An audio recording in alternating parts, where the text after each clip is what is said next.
Hi friends, welcome to Remaccha YouTube channel. ఐపీఎల్కు మన దినేష్ కార్తిక్ అయితే రిటైర్మెంట్ అయితే ప్రకటించడం జరిగింది.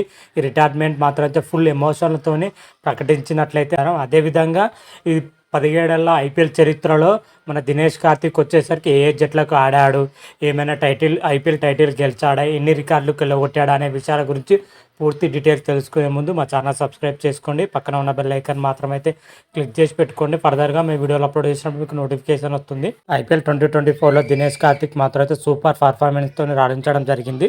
ఐపీఎల్ 2024 దినేష్ కార్తిక్ మొత్తం 15 మ్యాచ్లు ఆడి అందులో వచ్చేసరికి 326 పరుగులు చేయడం జరిగింది. 2 హాఫ్ సెంచరీలతో పాటు స్ట్రైక్ రేటింగ్ వచ్చేసరికి 187 స్ట్రైక్ రేటింగ్ తోటి ఆడడం జరిగింది మన దినేష్ కార్తిక్ మాత్రమైతే. దినేష్ కార్తిక్ వచ్చేసరికి ఐపీఎల్ 2024లో 27 ఫోర్లు 22 సిక్సర్లతోని రాణించడం జరిగింది. ఓవరాల్గా ఐపీఎల్ 2024లో దినేష్ కార్తిక్ మాత్రమైతే సూపర్ పర్ఫార్మెన్స్తోని రాణించడం జరిగింది.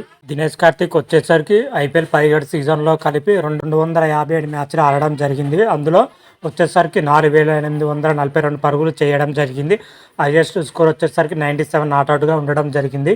అందులో 22 హాఫ్ సెంచరీలు చేయడం జరిగింది. ఓవరాల్గా 17 సీజన్లో కలిపి దినేష్ కార్తిక్ స్ట్రైక్ రేట్కి వచ్చేసరికి 130 పాయింట్ స్ట్రైక్ రేట్ తోటి ఆడడం జరిగింది దినేష్ కార్తిక్ మాత్రమైతే. దినేష్ కార్తిక్ వచ్చేసరికి బ్యాటింగ్తో పాటు వికెట్ కీపర్గా కూడా రాణించడం జరిగింది. 257 మ్యాచ్లో వచ్చేసరికి మన వికెట్ కీపర్ క్యాచ్లో వచ్చేసరికి 145 క్యాచెస్ పట్టడం జరిగింది.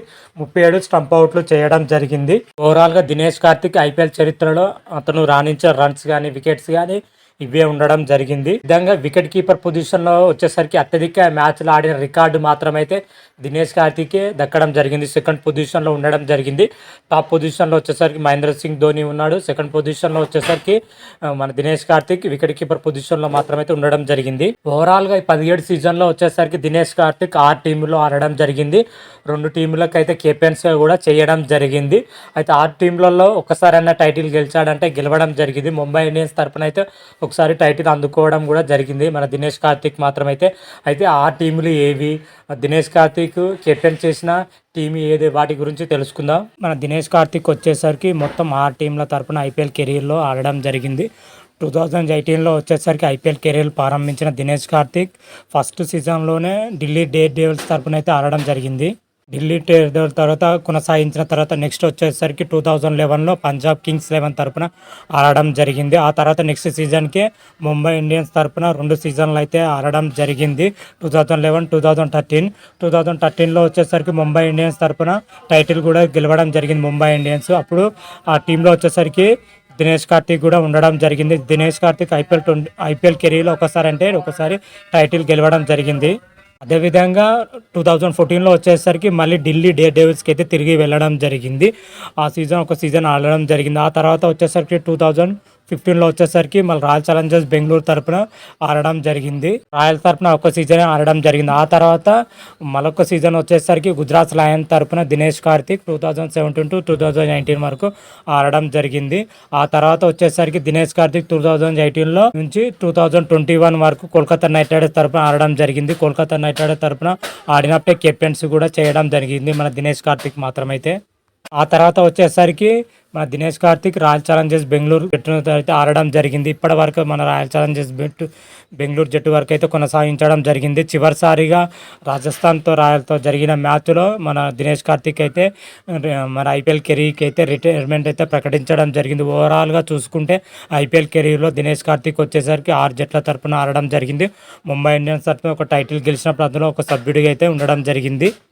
అయితే దినేష్ కార్తిక్ రిటైర్మెంట్ ప్రకటించినప్పుడు అయితే చాలా బాగోద్దానికి ఎమోషనల్కి అయితే మన వీడియో రూపంలో చూడడం జరిగింది. ఎందుకంటే ఇన్ని రోజులు క్రికెట్ కెరీర్ సాధించిన దినేష్ కార్తిక్ సడన్గా క్రికెట్ను రిటైర్మెంట్ ప్రకటించడంతో ఏ ప్లేయర్కైనా కానీ ఎమోషనల్ అయితే ఎక్కువగానే ఉండడం జరిగింది. అయితే రాయల్తో జరిగిన మ్యాచ్లో మన దినేష్ కార్తిక్ మాత్రం అయితే ఫుల్ ఎమోషనల్ అవ్వడం జరిగింది. కన్నీటి పర్యంతం అయితే అవ్వడం జరిగింది. ఆ ఎమోషనల్ వీడియో చూస్తుంటే ఎవరైనా ఏ క్రికెట్ ఫ్యాన్కైనా అయితే బాధ కూడా కలుగుతుంది. దినేష్ కార్తిక్ మాత్రమైతే ఫినిషింగ్ రోల్ అద్భుతంగా అంటే అద్భుతంగా రాణిస్తున్నాడు. ఎన్నో సీజన్ నుంచి అయితే ఫినిషింగ్ రోల్ సూపర్గా అంటే సూపర్గా రాణించడం జరిగింది. అదేవిధంగా ధోని తర్వాత అత్యధిక వికెట్ కీపర్ మ్యాచ్లో ఆడిన రికార్డ్ అయితే నెలకొల్పడం జరిగింది మన దినేష్ కార్తిక్ మాత్రమైతే. దినేష్ కార్తిక్ ప్రజెంట్ మాత్రం అయితే సూపర్ ఫామ్లోనే ఉన్నాడు.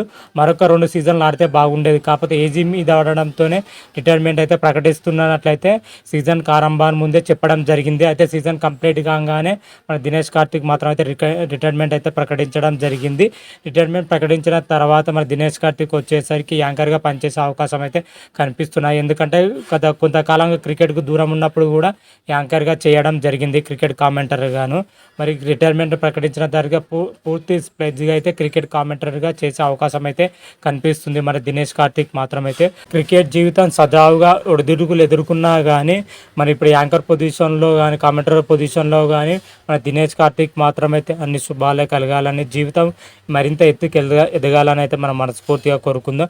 మరి చూద్దాం దినేష్ కార్తిక్ రాబోయే రోజుల్లో ఏం కెరియర్ ఎంచుకుంటాడు అనేది అయితే చూద్దాం. అప్పుడు మన క్లియర్ కట్గా అయితే మరొక వీడియోలో తెలుసుకుందాం. అంతవరకు మీకు ఈ వీడియో కానీ నచ్చినట్టయితే లైక్ చేయండి, షేర్ చేయండి. మరిన్ని వీడియోల కోసం మా ఛానల్ సబ్స్క్రైబ్ చేసుకోండి. పక్కన ఉన్న బెల్ ఐకాన్ మాత్రమైతే క్లిక్ చేసి పెట్టుకోండి. ఫర్దర్గా మేము వీడియోలో అప్లోడ్ చేసినప్పుడు మీకు నోటిఫికేషన్ వస్తుంది. హర హర మహాదేవ్, శంభో శంకర. Thank you.